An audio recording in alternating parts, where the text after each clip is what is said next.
Lyft only lets you go online after your identity, driving record, and vehicle details pass a background review that usually takes a few days but can stretch longer if your documents don't match exactly. By the end, you'll know exactly what Lyft checks, what car actually qualifies, and the fastest way to get approved without getting stuck in the verification loop. First, the personal requirements. Lyft starts with your identity and driving eligibility. You need a valid driver's license that isn't expired and is issued in the same country where you're applying. You also need to pass a background check that looks at your driving history and criminal record.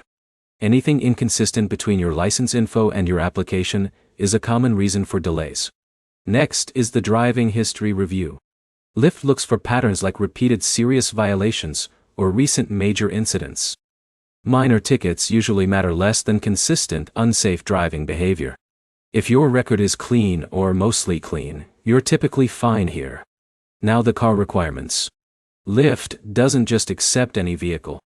Your car must have 4 doors, at least 5 seatbelts including the driver, and be in good cosmetic and mechanical condition. 2-door cars are not accepted for standard rides. The vehicle also needs to pass a safety inspection, which checks basics like brakes, tires, lights, and overall road safety. Age of the car depends on your city. Some markets allow newer models only, while others accept slightly older vehicles as long as they pass inspection. This is one of the most common reasons people get rejected, even when everything else looks fine. Insurance is another requirement.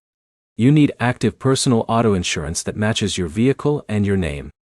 Once you're approved and driving, Lyft provides additional coverage while you're on trips, but your personal policy is still required to get started.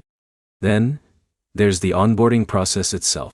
You download the Lyft driver app, upload your documents, take a few photos of your car, and schedule or complete an inspection, if required, in your area. After that, everything goes into review before your account is activated. So the real checklist is simple: valid license, clean enough driving record, approved vehicle, active insurance, and a successful background check. If you want to get approved faster, make sure your document photos are clear, your insurance matches your name exactly, and your car inspection is done at an approved location.